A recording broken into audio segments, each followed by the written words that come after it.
Hello everybody, this is Pratap और आप देख रहे हैं डिजिटल पाठशाला यूट्यूब चैनल, जहाँ पे आज हम लोग पढ़ेंगे आपकी क्लास 6 हिस्ट्री का chapter number 3 in the earliest city के आगे के कुछ टॉपिक्स को। मेक श्योर आप इस चैप्टर का पार्ट फर्स्ट देख लें, क्योंकि उससे आप इस चैप्टर को अच्छे से कनेक्ट कर पाएंगे। तो जैसे कि पिछले चैप्टर में हमने पढ़ा कि हमें एक हड़प्पन साइट मिला है, जहाँ पे हमें हमारे जो अर्ली पीपल्स हुआ करते थे उनके बारे में एविडेंसेस मिले हैं कि कैसे वहाँ उनके घर हुआ करते थे, किस तरीके से वो लोग रहते थे। ठीक है, उस सिटी के बारे में क्या ख़ास बात हमें पता चलती है, कैसे घर होते थे, कैसे नाले होते थे। ये सब चीज़ें हम लोग पिछले वीडियो में डिस्कस कर चुके हैं। तो इस वीडियो में हम लोग उसके आगे के टॉपिक को डिस्कस करने वाले हैं। ठीक है, तो पहला टॉपिक है लाइफ इन दिस सिटी। अब देखिए, हमें ये एविडेंस मिला है कि ये जो सिटी हुआ करता था बहुत ही ज़्यादा बिजी रहता था। यहाँ पे हमेशा कुछ ना कुछ कंस्ट्रक्शन का काम, art and culture, art and craft का काम चलता ही रहता था। वहाँ के जो लोग हुआ करते थे वो तरह तरह के नई नई स्पेशल बिल्डिंग्स को बनाने के लिए प्लान करते थे और उसका कंस्ट्रक्शन करने के लिए काम उनका जारी रहता था। उसके अलावा हम ये भी अनुमान लगाते हैं कि यहाँ पे शायद एक रूलर भी हुआ करता होगा। रूलर जो था वो अपने जो नॉर्मल जो आम जनता थी उनमें से ही कुछ लोगों को दूर दूर की एरियाज़ में भेजता था। जो मेटल्स और जो प्रीशियस स्टोन्स उस जगह पे अवेलेबल नहीं थी वो दूर दराज के एरियाज़ में अवेलेबल थी, तो वहाँ से ये प्रीशियस स्टोन्स, प्रीशियस मेटल जैसे कि बीड्स वगैरह, कॉपर, गोल्ड एंड सिल्वर, ये सब metals, precious metals and precious stones को दूर दराज के एरिया से लाता था और अपने लिए अलग अलग अब देखिए, एक रूलर है वो क्यों मंगाएगा ये सब चीज़ों को। तो जो स्पेशल थिंग्स होते हैं, स्पेशल ऑर्नामेंट्स, स्पेशल जो रेगुलर यूजेस के लिए जो भी चीज़ें होती हैं उन सबको बनवाने के लिए ये मंगवाता होगा।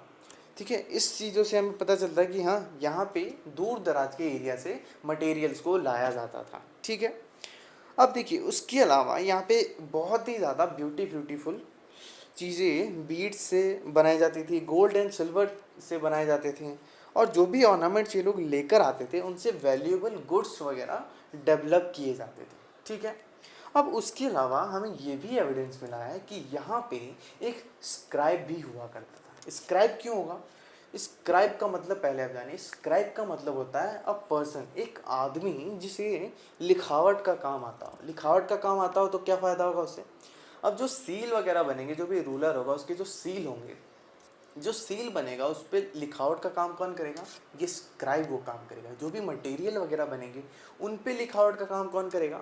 उन पे लिखावट का काम ये स्क्राइब करेगा। तो स्क्राइब भी वहाँ पे हुआ करता था। जो कि जो मटेरियल्स वगैरह वो तो फिलहाल अभी डिस्ट्रॉय हो गए हैं, लेकिन कुछ जो एविडेंसेस मिलते हैं, सील्स वगैरह ये सब मिलते हैं, तो हमें ये पता चलता है कि हाँ, स्क्राइब वगैरह भी हुआ करते थे। क्योंकि जो मटेरियल्स थे वो तो पेरिशेबल थे, तो डिस्ट्रॉय हो चुके हैं। ठीक है, डिकम्पोज हो गए। ठीक है, लेकिन जो सील्स वगैरह हैं उनसे हमें पता चलता है कि हाँ, ये देखिए आप, ये जो सील है इस पर स्क्राइब करवा रखा है। ठीक है, तो स्क्राइब जो है लिखने का काम जो जानते हैं वो इस पर लिखते होंगे। उसके अलावा हमें ये भी पता चलता है कि यहाँ पे कुछ जो लोग हैं वो इन्वॉल्व थे आर्ट एंड क्राफ्ट के काम में भी। ठीक है, जो क्राफ्ट पर्सन जो होते हैं ना, जो कि अलग तरीके के जो पॉट वगैरह हो गया, मूर्ति वगैरह, स्कल्पचर वगैरह, ये सब चीज़ें भी वहाँ पे मैन और वुमेन थे, कुछ जो इन्वॉल्व थे वो उसमें ये सब चीज़ें करते थे। और ये कहाँ करते थे? या तो अपने घर पे ही बना देते थे, घर पे बैठ के बनाते थे, लेकिन या फिर किसी एक पर्टिकुलर जगह पे जो कि एक वर्कशॉप होता था वहाँ पे जाके ये लोग बनाया करते थे। उसके अलावा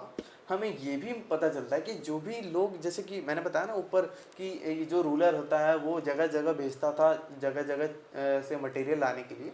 तो जो वो लोग मूव करते थे एक जगह से दूसरी जगह, तो वो मटेरियल तो लेकर आते ही थे, लेकिन जैसे हम लोग इस हड़प्पन साइड की स्टोरी पढ़ रहे हैं कि यहाँ के लोग कैसे रहते हैं, कैसे इनकी जो लाइफ है कैसे चलती थी, वैसे ही जो अलग जगह जाते थे तो वहाँ का जो आर्ट एंड कल्चर है, वहाँ के लोग कैसे अपना रह गुजर कर रहे हैं, कैसे उनका जीवन है, कैसे वहाँ पे एक लाइफ साइकिल चल रही है, वहाँ की स्टोरीज़ को ये लोग लेकर आते थे और यहाँ पे बताया करते थे।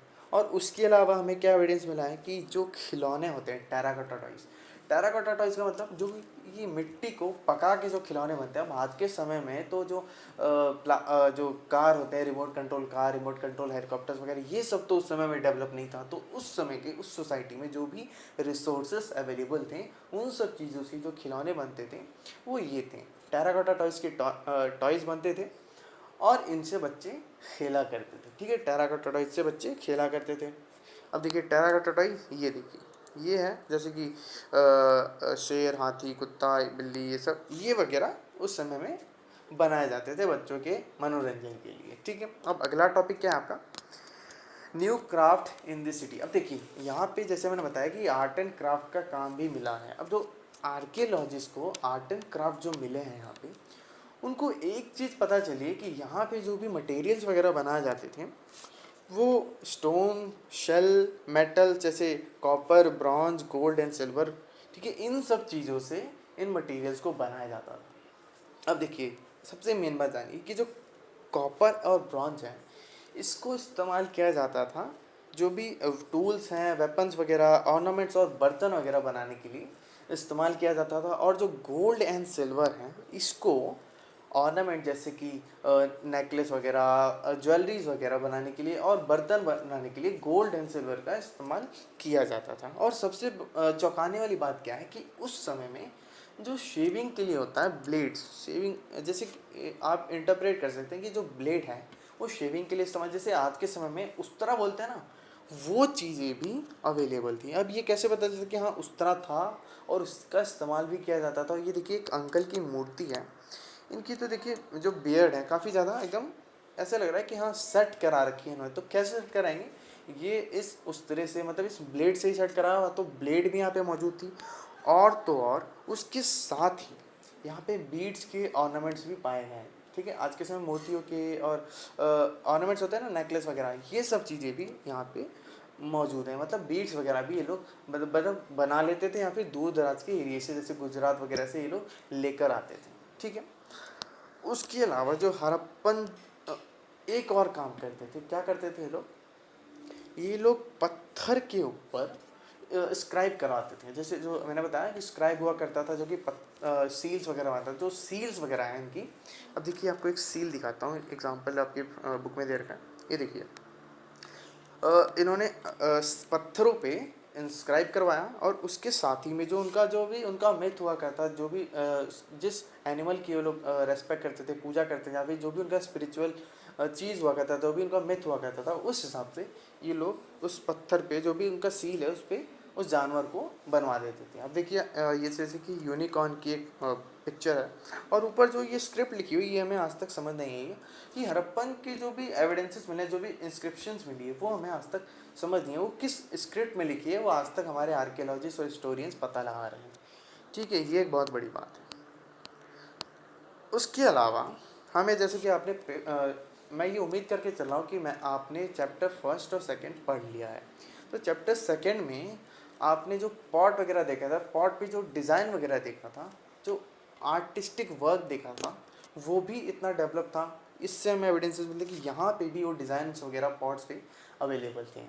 ठीक है, अब उसके अलावा हमें एक और एविडेंस मिलता है कि जो मेहरगढ़ है, मेहरगढ़ में 7,000 साल पहले जो कार्बन डेटिंग की टेक्निक होती है, जैसे मैंने आपको फर्स्ट चैप्टर में बताया कि कार्बन डेटिंग एक टेक्निक है जिससे पता लगाया जा सकता है कि कौन सी चीज़ कितनी पुरानी है। तो 7,000 साल पहले का एक एविडेंस मिला हमारे आर्कियोलॉजिस्ट को कि 7,000 साल पहले ही यहाँ पे कॉटन का उत्पादन भी चालू हो चुका था। कॉटन का उत्पादन चालू हो गया था। इससे ये हमें कैसे पता चलेगा, तो ये देखिए अंकल की जो ये पिक्चर है, इससे हमें बहुत कुछ पता चल रहा है। इन्होंने जो देखिए इनकी जो बॉडी है, इसके ऊपर देखिए एक किसी क्लोथ के बारे में बता रखा है। ठीक है, तो इनका जो एक क्लोथ है, इससे हमें पता चलता है कि हाँ इन्होंने कपड़ा पहनना शुरू कर दिया था। पहले के फर्स्ट और सेकंड चैप्टर में तो हमने देखा था कि वो लोग एनिमल्स के स्किन वगैरह या फिर पत्ते वगैरह पहन लेते थे, लेकिन अब ये लोग कपड़े, कॉटन के कपड़े वगैरह पहनना शुरू कर चुके थे। और अब देखिए ये तो पिक्चर किसी ने बना दी। अब आप तो बोलेंगे कि हम कैसे मान लें कि लोग पहनते होंगे। एक तुक्का सबूत दिखाओ सर। ठीक है, अब तुक्का सबूत कैसे, जो बर्तन होते थे, ठीक है, कंटेनर वगैरह, उनके ढक्कन जो होते हैं उसके ऊपर जो कपड़े से टाइट करने के लिए, जो कपड़े आजकल आप लोग इस्तेमाल करते हैं ना, आपकी मम्मी से पूछिएगा कि कपड़ों का इस्तेमाल बर्तनों को, ढक्कन को टाइट करने के लिए इस्तेमाल किया जाता है, वैसे ही ढक्कनों पे कपड़ों के निशान मिले हैं। और उसके अलावा जो कॉपर के जो ऑब्जेक्ट्स होते थे मोहनजोदारो में, उनके ऊपर कपड़ों के भी जो एविडेंसेस हैं वो मिले हैं। ठीक है, तो इससे हमें क्या पता चलता है कि हाँ, कॉटन से ये लोग क्लोथ्स वगैरह बनाना इन्होंने शुरू कर दिया था। ठीक है, अब देखिए आर्कियोलॉजिस्ट को एक स्पिंडल वोल मिला। स्पिंडल वोल क्या है? एक लंबा लकड़ी होता है, उसको स्पिन करने के लिए इस्तेमाल किया जाता है। स्पिनिंग करते थे तो जैसे आपने गांधी जी का चरखा देखा ना, जैसे स्पिन करते हैं तो कपड़े के लिए धागा जो है कपड़े में कपड़े वीविंग के लिए इस्तेमाल किया जाता है, वैसे ही स्पिंडल होल में अभी मिला है आर्कियोलॉजिस्ट को, जिससे कि हमें एविडेंस मिलता है कि ये लोग इस्तेमाल करते थे कपड़े को बनाने के लिए, कपड़ा बनाने के लिए, और थ्रेड को स्पिन करने के लिए लोग इस्तेमाल करते थे। अब ये जो है टेराकोटा का होता था या फिर फैंस का होता था। ठीक है, अब देखिए फैंस क्या होता है। फैंस जो है, जैसे देखिए स्टोन और शेल जो है वो तो नेचुरली अकर हो जाते थे, नेचुरली फाउंड होते थे, लेकिन ये जो चीज़ है ये एक स्ट्राइक करती है कि ये जो चीज़ है ये नेचुरली नहीं है, इसे बनाया गया है, इसे इन जो हड़प्पन जो पीपल थे इन्होंने बनाया है। ठीक है, कैसे? इन्होंने गम का इस्तेमाल किया, जो कि इसको जो भी सैंड है और या फिर जो पाउडर क्वार्टर्स है, जो कि चमकीला पदार्थ है, इसको शेप देने के लिए, पर्टिकुलर एक डिज़ाइन देने के लिए इस्तेमाल किया है, जिससे कि ये लोग तरह तरह के बैंगल्स वगैरह, बीड्स वगैरह, जैसे कि आपने ऊपर देखा कि ऑर्नामेंट्स वगैरह बीड्स के भी अवेलेबल थे, तो इन्होंने बीड्स बनाने के लिए, ऑर्नामेंट्स वगैरह बनाने के लिए, छोटे छोटे बर्तन, एकदम जो स्पेशल बर्तन होते हैं ना, उनको बनाने के लिए इस्तेमाल किया था। ठीक है, अब ये जो होता था शाइनी होता था बहुत ज़्यादा, इसका कलर जो था ग्लास सी ग्रीन होता था या फिर ब्लू होता था। ठीक है, सी ग्रीन ब्लू, ठीक है, ऐसा होता था उसका कलर। ठीक है, अब आगे क्या दे रखा है, ये जो आर्ट एंड क्राफ्ट का जो भी मैंने आपको काम बताया, ये कुछ ही लोग कर सकते थे, कुछ ही लोग। जैसे जो भी हमें आर्ट एंड क्राफ्ट की जो चीज़ें मिलती हैं, इसमें एक चीज़ पता चलती है कि ये बहुत ही ज़्यादा एक किसी स्पेशलिस्ट ने बनाया। स्पेशलिस्ट कौन?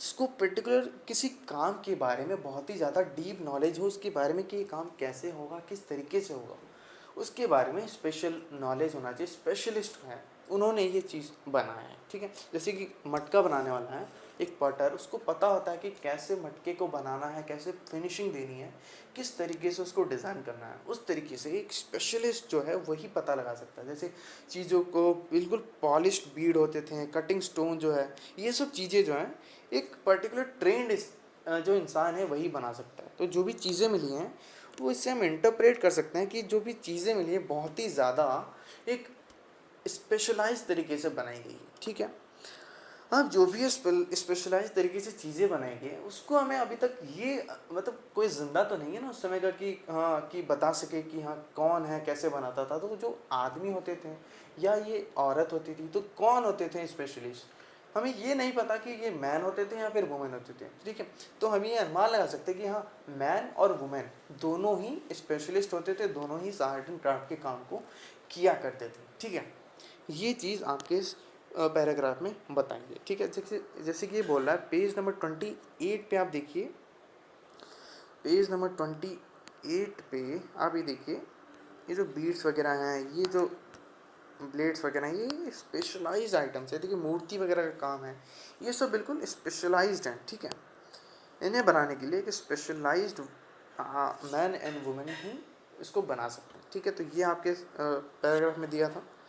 उसके अलावा in search of raw material, अब जैसे मैंने आपको बताया कि रॉ मटेरियल जो भी प्रीशियस स्टोन्स वगैरह, प्रीशियस मेटल्स वगैरह के लिए जो रूलर होता था वो दूर दराज के एरियाज़ में लोगों को भेजा करता था लाने के लिए। तो कुछ जो चीज़ें हैं रॉ मटेरियल्स, क्या होता है? रॉ मटेरियल्स वो एक कच्चा चीज़ जिससे हम फिनिश गुड बनाने वाले, जैसे प्लास्टिक से जो खिलौना बनेगा जैसे कार वगैरह, तो वो फिनिश गुड हो गया, और जो प्लास्टिक था वो एक रॉ मटेरियल हो गया।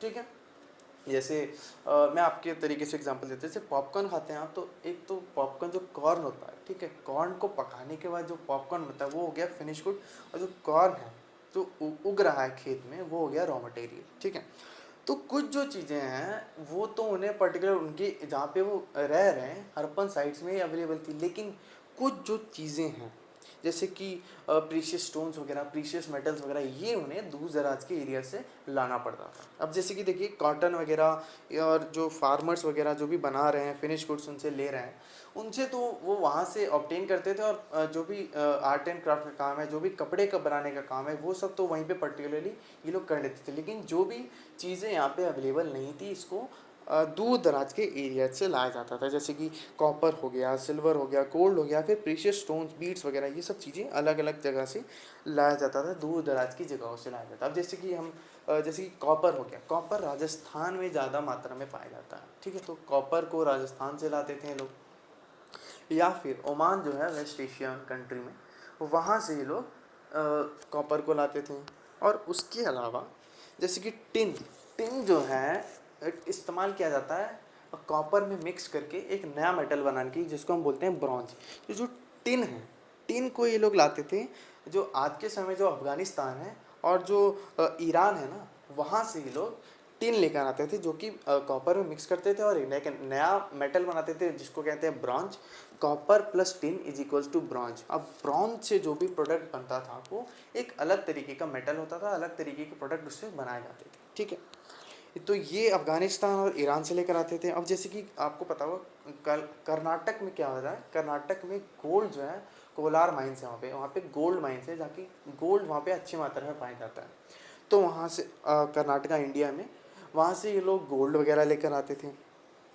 और जो प्रीशियस स्टोन्स हैं वो गुजरात, ईरान और अफ़गानिस्तान से लेकर आते थे, ठीक है। प्रीशियस स्टोन्स क्या गुजरात में ज़्यादा अवेलेबल थी, ईरान में ज़्यादा था, अफ़गानिस्तान से लेकर आते थे, ठीक है। इन सब दूर दराज के एरिया से लेकर आते थे ये सामान को।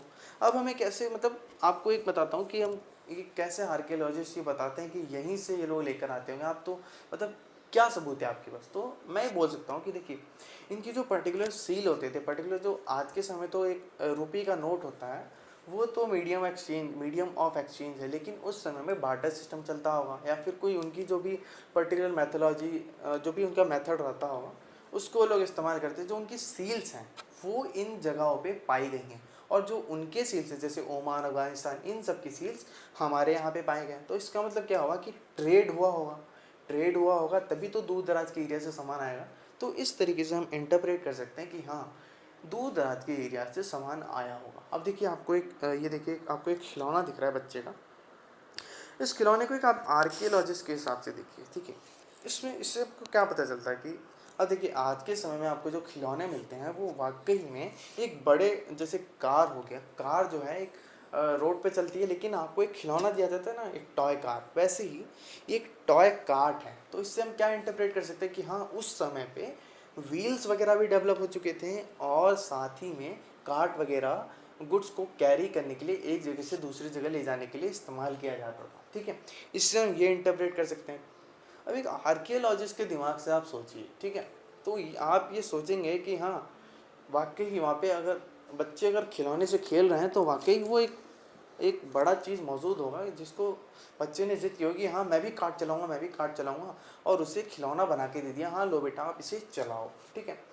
तो ये सब चीज़ें हम इनसे इंटरप्रेट करते हैं और अंदाज़ा लगाते हैं कि हाँ, उस समय भी कार्ट को इस्तेमाल किया जाता था दूर दराज के एरियाज़ में या फिर आसपास के एरियाज़ में सामान को कैरी करने के लिए, ठीक है।